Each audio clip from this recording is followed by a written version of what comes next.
J'ai dit que le peuple béninois n'aimait pas les héros, n'aimait pas les leaders. Le peuple béninois aime les martyrs. Et c'est à ça qu'on est en train d'aller. Les gens tels que Vignana qui n'ont pas arrêté de booster les gens, de booster ce peuple-là tous les jours. Voilà leur propos aujourd'hui. À quel moment est-ce que ce peuple-là va se lever et prendre ses responsabilités? À quel moment est-ce que les gens vont prendre conscience des réels enjeux aujourd'hui? À quel moment est-ce que les gens vont vraiment se lever et dire stop à tout ce qui se passe là? Et donc, je rejoins totalement Vignana. À un moment donné, on n'a pas besoin de réveiller quelqu'un qui fait semblant de dormir parce qu'il ne va jamais se réveiller. Les gens savent exactement ce à quoi nous attendons aujourd'hui. Les gens savent exactement ce à quoi nous avons affaire aujourd'hui. Et ils connaissent la réalité. Et ils savent exactement ce qu'il faut faire. Mais tout le monde attend. Et c'est quand Vignana va dire peut-être il sera arrêté, ou bien il y aura un mandat d'arrêt international contre lui. Quand il sera peut-être derrière les barreaux, ou bien quand il va mourir, on va dire il parlait bien, il parlait bien, il parlait bien. Voilà.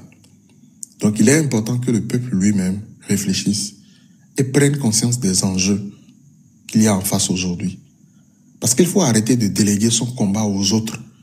Il faut arrêter de déléguer son combat à Georgia. Il faut arrêter de déléguer son combat à le Russe. Il faut arrêter de déléguer son combat à M. Vignana. Chacun doit jouer sa part. C'est tout ce que moi j'avais à dire. Merci. Je dis, on a passé pratiquement 5 heures à écouter tous ceux qui peuvent motiver la capacité de la population béninoise à pouvoir résister à c'est pas ce qui va arriver, ce que nous sommes déjà en train de vivre. Ce que nous sommes déjà en train de vivre depuis 9 ans. Et ce qui va arriver est encore pire. Et quand je vois des frères, je suis désolé de vous choquer, et que vous dites, il faut prier pour le Bénin, l'heure n'est plus à la prière. Il n'y a aucun peuple au monde qui a fait une résistance en priant. Prenons l'exemple de Haïti, premier peuple noir à résister à l'impérialisme et le renverser. Ce n'était pas dans la prière. Laissez ça. Laissez ça, ce n'est pas dans la prière. La résistance, c'est de mettre toute l'énergie nécessaire dont vous êtes capable en tant qu'être humain. Tout ce dont vous avez la capacité économique, même si c'est des petits sous, de pouvoir résister à ce que l'oppresseur met en place. L'oppresseur que nous avons aujourd'hui, il a la même couleur de peau que nous. Il parle la même langue que nous. Il vit dans le même pays que nous. Et il connaît les traditions de notre pays aussi bien que nous. Ça veut dire que nous n'avons pas un oppresseur de l'extérieur. Il peut être poussé par des forces extérieures, mais c'est lui qui agit. C'est ça qui lui permet de pouvoir se mettre gaillardement devant une population micro en main et dire l'esclavage, c'est nous-mêmes qui avons participé. Parce que lui, il sait dans son fort intérieur que ce qu'il est en train de faire là, ou bien ce que ses aïeux ont fait là, c'est l'esclavage. Plusieurs fois dans les développements de M. Rodriguez, on a entendu ce mot-là revenir.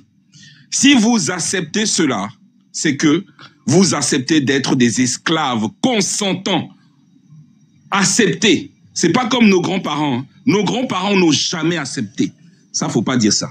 L'histoire montre qu'ils ont été combattants jusqu'au dernier moment. Ils n'ont jamais accepté. Ça ne veut pas dire qu'il n'y a pas des traîtres. Mais on ne peut pas dire que l'Afrique a accepté. Mais la situation qui est là, c'est que nous pouvons refuser. Mais si nous nous taisons, nous sommes dans un silence où on accepte, on acquiesce. Pourquoi on veut mettre les chefs d'état-major dans le Sénat? C'est pour bloquer, au cas où la population se rebelle ou se lève, les chefs d'état-major sont déjà dans ce Sénat-là. Et donc, ils sont corrompus idéologiquement et ils sont corrompus aussi économiquement parce que tout un chacun recevra un salaire ou des primes ou des perdièmes, toute la forme que vous pouvez donner, mais c'est de l'argent. Donc, dans ça, là, ceux qui sont en bas, ceux qui sont en haut, s'il vous plaît, arrêtons, rejetons ça. Les paroles de Yahi Boni de prière, là, arrêtons ça. Martin Rodriguez nous a dit quelque chose. En Occident, lorsque lui se promène dans tous les pays du monde, il voit que les lieux de prière, les lieux de recueil spirituel, même en Chine, là où il y a des temples shintoïstes ou bien toute leur spiritualité, ce n'est pas rempli. C'est là où il y a l'activité économique qu'on voit les gens. Mais chez nous, en Afrique, là, qu'est-ce qu'on voit? C'est les églises qui sont remplies. Chaque dimanche, on fait des veillées de prière pendant des 3 jours, des trucs, des jeûnes, etc. Ça a changé quoi? Ça n'a jamais rien changé. Et dans ça, là, on peut être encore dans cette situation pour dire que non, que Dieu nous aide. Si Dieu voulait réellement aider comme vous pensez, ça ne veut pas dire que Dieu n'existe pas. Mais si on doit rester assis sous l'arbre et attendre que Dieu nous aide là, les gars, l'arbre va, on va calciner et l'arbre avec, sous le soleil, parce que nous sommes en Afrique. Les gars, c'est le temps de se réveiller. Se réveiller, ça ne veut pas dire mettre le feu au pays. Résistez dans chacune de vos actions. Passez le message aux personnes qui sont autour de vous. Expliquez. Il y a des gens qui font ce combat-là de façon même détournée. Moi, quand je vois le travail de Eliphaz, c'est du réveil spirituel. C'est du réveil de conscience. Mais sur ça, là, pour l'instant, le pouvoir ne peut absolument pas l'attraper parce qu'il crée des personnages fictifs pour expliquer des choses. Voici les travaux. On a des personnes même qui font des musiques, même le slammer, là. Mais on en a au Bénin. On a des gens comme Coco, 2 fois Coco Wawa. Écoutez ces chansons-là. Il avait déjà annoncé des choses. Et donc, à quoi le contenait, mais bon, mime bim, mime waboise à quoi. Bon, mais non, c'est quoi, ne bono bono don quoi. Quoi, je crois dans ici. Mais donna tite. Bon, mais le polo qu'on a mono jere noué lors de na tic bon, mon jena ya. Kabi mime bim ni jodo. Mi jodo, mi igbenan, mi timas wa ya vio. Si nous laissons là, la finalité, ça sera qu'une phrase. Et je finirai par là. Ça sera, on ne pleure pas. C'est interdit de pleurer, on a accepté notre sort. Que personne commence à envoyer des messages à la diaspora pour dire que le pays s'échoue. Montrez votre capacité de résistance. Que ça soit par des mots, que ça soit par des actions, c'est une obligation parce que devant l'adversité, l'homme n'a qu'une solution, c'est de pouvoir résister. Ok, Georgia, tu peux prendre la parole si tu es encore là. Je suis là, Monsieur Biafrika, et j'écoute patiemment. Et pour mon tour, j'aurais 2 choses à vous demander. Premièrement, n'oubliez pas de m'envoyer le livre dont on a parlé hier. Et deuxièmement, pour mes 5 minutes, je vous demande simplement de jouer la vidéo que je vous ai envoyée, dont j'ai parlé. Ça va aider un peu à comprendre l'histoire du sénateur, le Sénat et des sénateurs, voilà, fictifs qui veulent créer.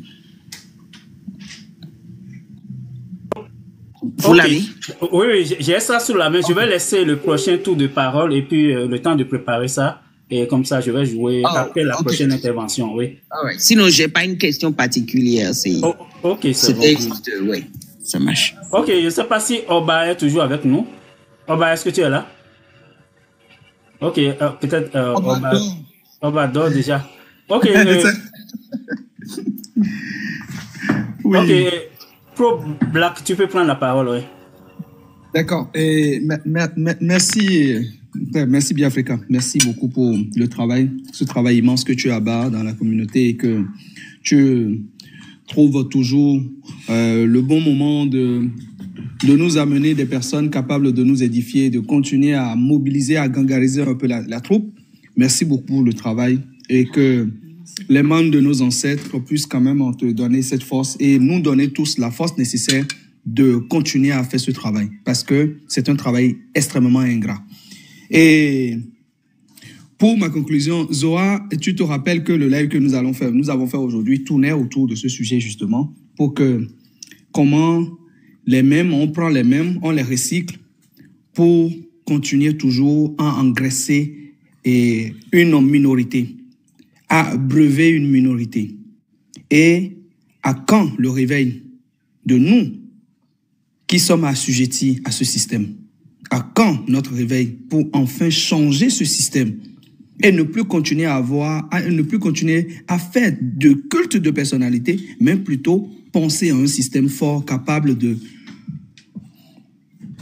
garantir la sécurité et les besoins fondamentaux des uns et des autres. Donc, le travail que nous faisons est un travail qui va dans ce sens. Mettre en place un système, changer ce système, ce paradigme qui nous asphyxie, qui nous acculture.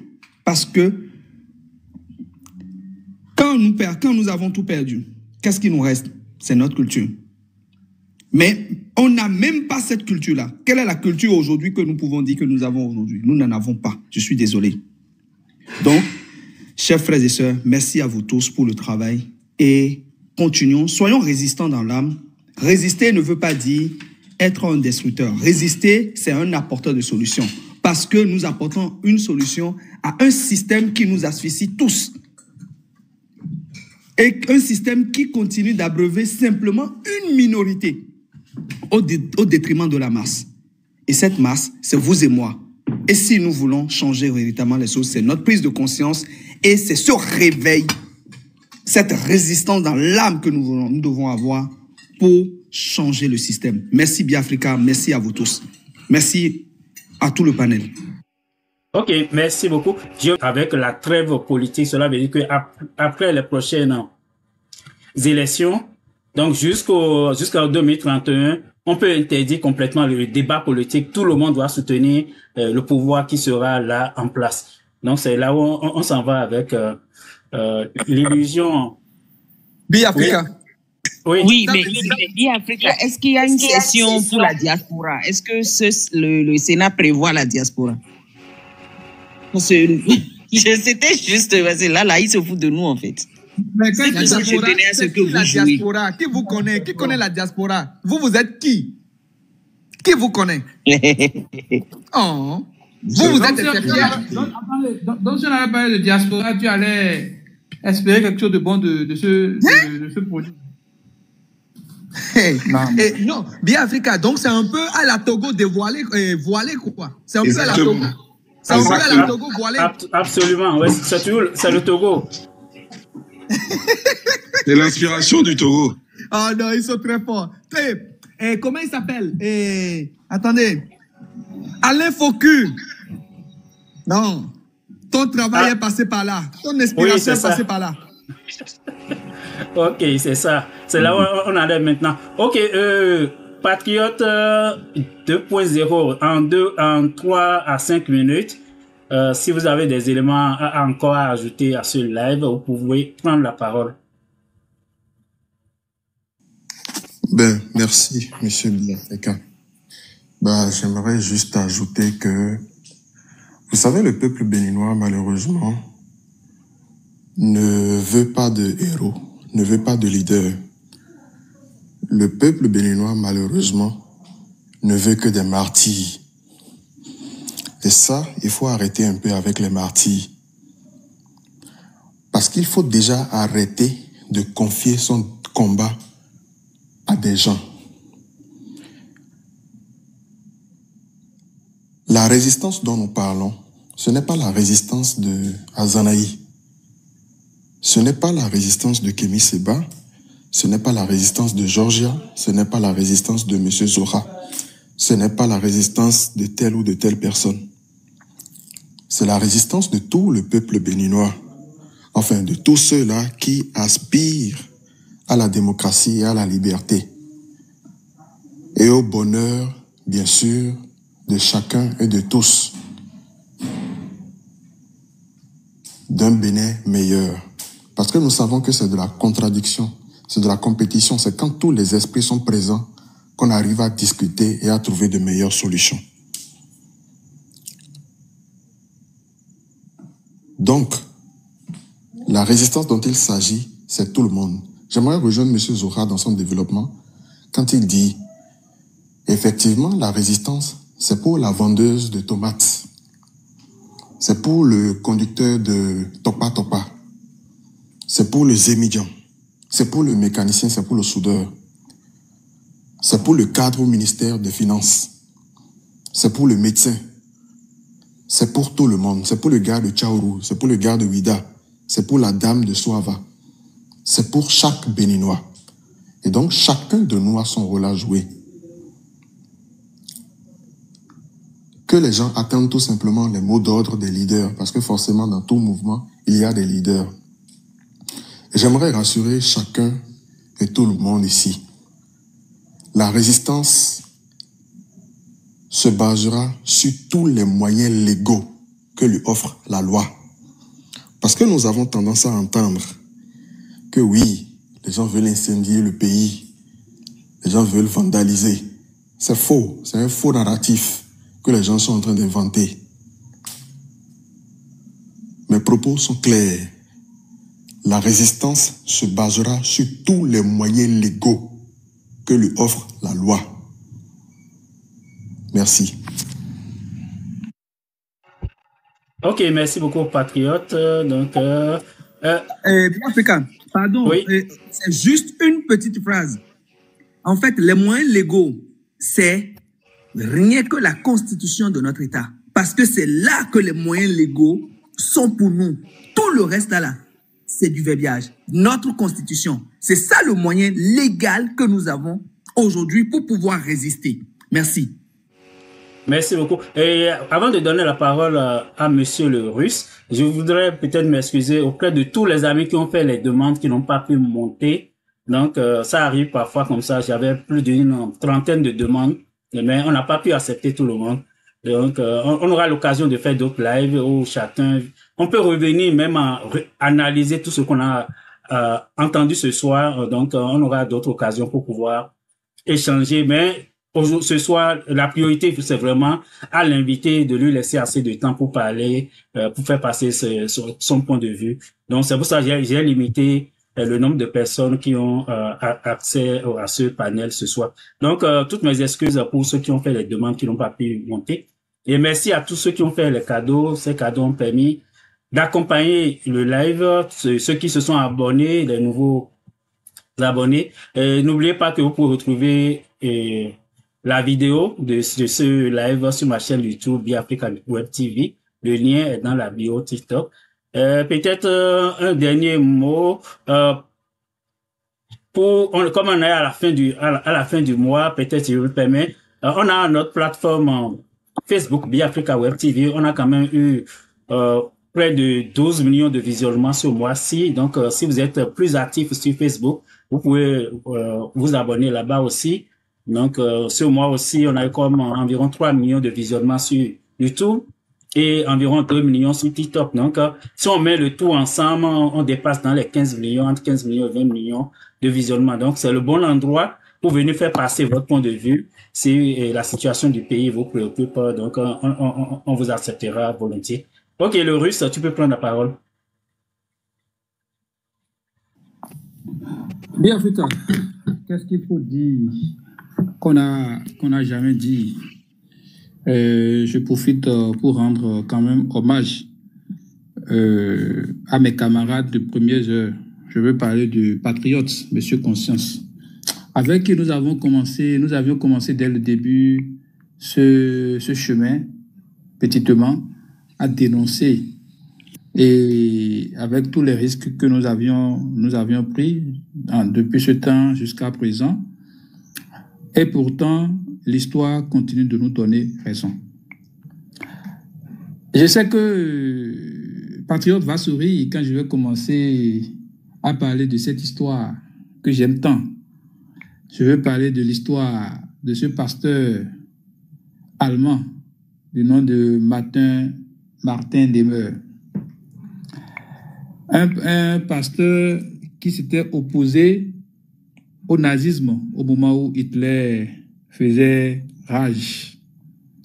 Il faut dire qu'en 30 ans, il était aussi soutien de Hitler. Mais qu'est-ce qu'il nous dit? Il dit ceci. Quand ils sont venus chercher les communistes, je n'ai rien dit parce que je n'étais pas communiste. Quand ils sont venus chercher les syndicalistes, je n'ai rien dit parce que je n'étais pas syndicaliste. Quand ils sont venus chercher les juifs, je n'ai rien dit parce que je n'étais pas juif. Quand ils sont venus chercher les catholiques, je n'ai rien dit puisque j'étais protestant. Au moment où ils sont venus à moi, il n'y avait personne pour me défendre. C'est ça l'histoire de la dictature. Et je dis ceci, c'est beaucoup plus pour ces personnes qui ont peur qui sont dans le silence et qui observent l'embastillement et la tyrannie de Patrice Talon. Je dis ceci pour ces personnes qui se confortent dans la tyrannie de Patrice Talon, dans la dictature qu'on mène dans notre pays, dans l'appauvrissement de notre peuple. Je dis ceci pour que chacun puisse s'éveiller les consciences pour savoir que nous avons tous une responsabilité. Je suis sûr que si Olivier Bokor m'avait écouté, en son temps, il aurait compris et il ne serait pas aujourd'hui en prison.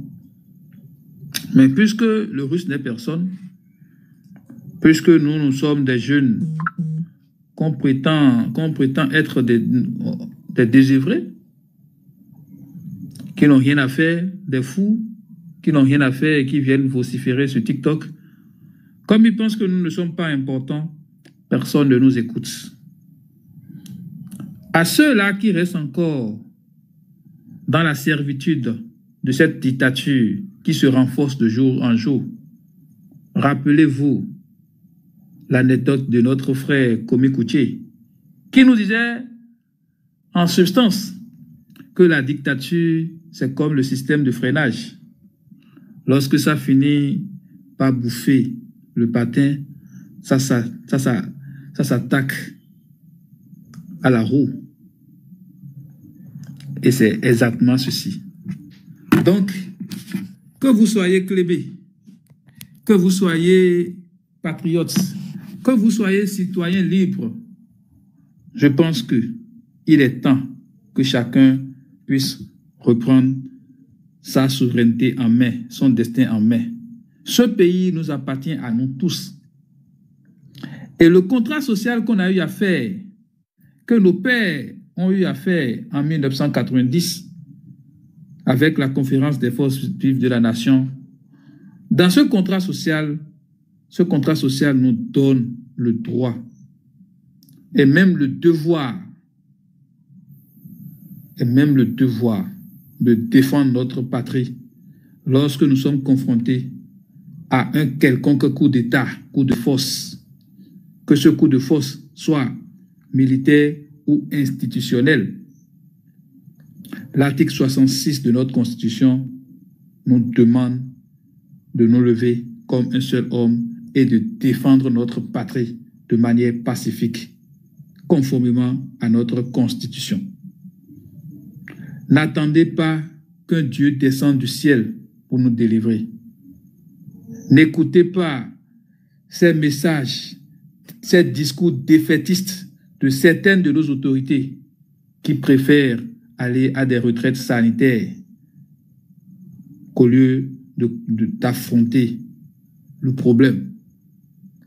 Nous n'avons personne. Vous n'avez personne. Vous n'avez peut-être même pas de visa. Vous n'avez même pas les moyens pour vous offrir même un passeport. Donc, vous ne pouvez que vous défendre vous-même. Et pour se défendre, vous n'avez pas besoin des armes. Vous avez simplement besoin de volonté. Vous avez simplement besoin d'affronter votre peur et de dire en un seul mot, non. Non, non, c'est le seul mot. C'est la seule action qui permet à toute dictature et à toute tyrannie de tomber. Quand tout le monde dit non, Patrice Talon n'est pas un dieu, il n'a aucune force. Il suffit qu'on dise simplement non et vous aurez tous pitié de lui. Il sera en cage. Il sera simplement en cage comme un animal sans défense. Tout ce qui lui donne ce pouvoir, cette force qu'il utilise contre nous, contre notre pays aujourd'hui, c'est nous-mêmes. Soit par notre peur, soit par notre habitude à aimer notre chaîne, notre état de pauvreté, soit par nos conforts, nos intérêts personnels, la pauvreté. C'est tout ceci qui nourrit la dictature de Patrice Talon. Alors, rejoignez la résistance, chers frères. Rejoignez la résistance. La résistance n'est pas synonyme de la violence. La résistance, c'est tout ce qu'il y a de plus pacifique au monde. La résistance, c'est tout ce qu'il y a de plus légitime face à ce que nous vivons. Vous avez écouté Martin Rodriguez. Vous venez d'écouter Martin Rodriguez, un digne fils de ce pays. Vous avez écouté Kami Seba, un jeune très proche de nous, qui se bat matin, midi, soir pour nous, pour que la jeunesse puisse quand même connaître ce qu'on appelle la justice sociale, pour que tous les peuples noirs, tous les enfants africains puissent quand même bien vivre dans leur pays, qu'ils ne soient pas obligés de prendre la Méditerranée pour aller se chercher ailleurs, pendant que d'autres, une minorité, s'accapare de nos terres et de nos richesses. Prenons conscience. Prenons conscience. Prenons conscience. C'est tout ce que j'ai à vous dire. Merci beaucoup, Biafrika. Merci à Georgia, la rancunière est fière, celle avec qui nous aussi nous avons commencé depuis le début. Merci à vous tous. Vous nous avez suivis, vous avez vu. Tout ce que nous avions eu à dire, toutes nos prévisions sont avérées vraies et justes. Pourquoi c'est comme ça? Parce que ce que nous faisons, on ne fait pas un combat, on n'est pas derrière un homme. Nous sommes ancrés dans une idéologie, dans une conviction. C'est ça, c'est pour ça, c'est notre repère. C'est la seule chose qui nous permet d'être toujours logique et cohérent avec nous-mêmes. Merci à vous et à bientôt. Ok, merci le Russe. Somme 23, je ne sais pas si tu avais suivi une partie du live, mais en 3 minutes, si tu as quelques mots à placer, je te l'accorderai. En 3 minutes, je dirais Attends, Psaume, d'abord tu dois nous dire, est-ce que tu as rejoint la résistance? S'il te plaît, laisse-moi.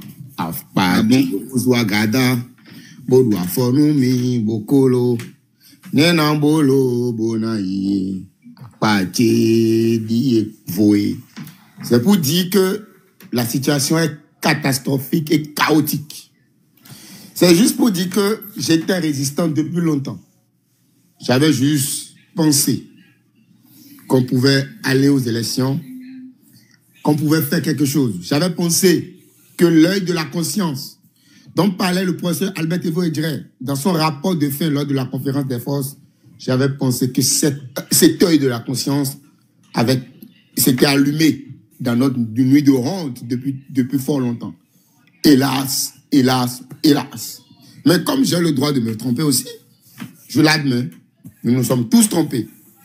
On a pensé qu'on avait affaire à des gens qui voulaient faire la politique, mais je ne savais pas qu'on avait affaire à des mafieux. Hélas, hélas, hélas. Mais je dirais que j'ai bien suivi. Moi, je suis toujours avec beaucoup de plaisir les interventions de M. Rodriguez, qui dit beaucoup de choses. Et j'espère que, comme il a dit aujourd'hui, il va prendre à bras le corps le problème et qu'ils vont agir, et agir vraiment. Rejoindre la résistance, c'est pas comme un décret, ce sont pas des paroles en l'air. Je suis résistant depuis, mais j'essaie de faire comme je peux, comme tout le monde. J'essaie d'alerter et d'éveiller les consciences. Mais cette fois-ci, là, il faudra vraiment redoubler plus d'efforts, multiplier beaucoup plus de sensibilisation pour que les gens puissent enfin savoir que ce qui se passe est grave et gravissime. Nous sommes en guerre, comme l'a dit Martin Rodriguez, nous sommes vraiment en guerre. Somme 23. Oui. Oui, je vais te laisser. Moi, quand je souris, je me rappelle de la situation de notre pays. J'ai des soucis. Parce que, en fait, les gens sont en commentaire, ils ne savent pas ce que les gens nous préparent, quoi. Parce que le cap là, si on traverse ce cap là, c'est fini. C'est fini.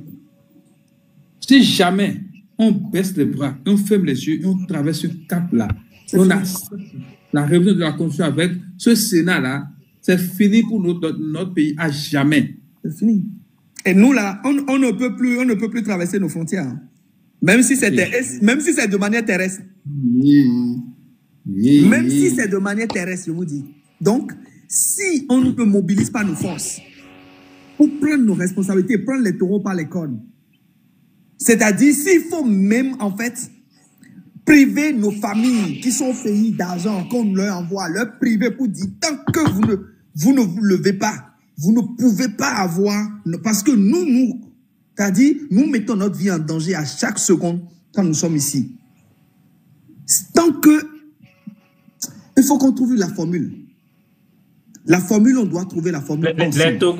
Les Togolais avaient fait cette proposition récemment pour dire, pour pouvoir faire bouger la situation un peu au pays, qui vont arrêter les transferts d'argent pour quelques mois. Ouais. Parce que c'est parce que les gens sont rassasiés qu'ils dorment cachés chez eux. C'est ça. Non mais, tu sais, moi je me suis déplacé pour la dernière sortie au Togo là. J'ai pris mon vol d'ici pour aller au Togo pour ça. J'ai pris mon vol pour ça. Attendez, ils ont osé dire qu'il y aura très politique. Je t'assure, la trêve, moi, c'est pour ça justement j'envoie la vidéo à Biafrica. La trêve, c'est dangereux. C'est-à-dire, tu vas voir, même la dame avant d'en parler, elle a dit, mais attention, là, c'est dangereux. Et là, ce qui me dérange encore plus, ce n'est qu'un projet de loi, mais il y a déjà des trucs là, des pages bizarres ouvertes sur TikTok du coup, qui se mettent à en parler.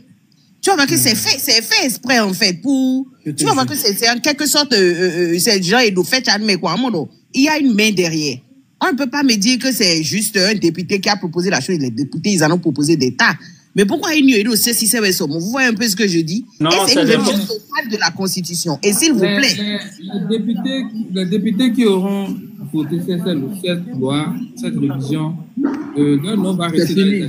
Mais je suis en train de te dire que ça, ce n'est pas le député qui a proposé, c'est Macron qui a proposé ça. Parce que c'est avec justement, parce qu'on les a vaincus avec les médias. Tu vas voir bientôt, Biafrica, j'ai vu votre page, il y a plus de 90 000 abonnés. Vous allez atteindre 100 000 abonnés et pas votre page va s'éteindre. Vous voulez en parler, c'est 100 000 abonnés, ils visent. Parce qu'à partir de 100 000 abonnés, TikTok commence à payer les pages. Ah, ok. Si vous vous abonnez, bien sûr, ça c'est une demande. Vous faites ça là, ils attaquent. Et Macron l'a dit la dernière fois, que les pages de ceux qui font la promotion de trucs là, de l'AES et ceux qui sont opposants au système néocolonial, tout ça, ils ont 100 000 abonnés, que ça dérange. Vous voyez? Dès qu'ils ont 100 000 abonnés, les comptes doivent être attaqués. Ils l'ont dit, il y avait ça Poclé qui l'a nommé récemment là. Donc, bref, c'est pour dire que il y a cette lutte de la communication qui fait qu'ils veulent. Vous allez voir, même la dernière fois, il est sorti, il a dit qu'il est allé le rencontrer. Il a dit simplement que lui, il est pour le parti unique. Point. Vous vous souvenez, non? Et c'est ce qui se confirme avec cette affaire du Sénat. Donc, on ne peut pas me dire que c'est un simple député qui a proposé ça. Même la voix qui parle là, même n'a pas l'air d'être une voix béninoise. On voit bien qu'il y a une main derrière. Ça pourrait être peut-être... Georges, les députés là, c'est les porteurs de projets. Moi, je les connais. À quel attendez l'autre gars du BR. Il y a mon frère de Porto-Novo aussi, à Bla. On connaît les porteurs de projets à l'Assemblée nationale. Ils sont dans ce business, ça fait longtemps, on les connaît au bout des doigts. Donc, il n'y a rien de nouveau. Mais UPBR servent à quoi? C'est Patrice Talon qui leur remet les papiers de lit, c'est tout ce qu'ils font. On sait, c'est juste un filtre. Ils servent à rien, les UPBR.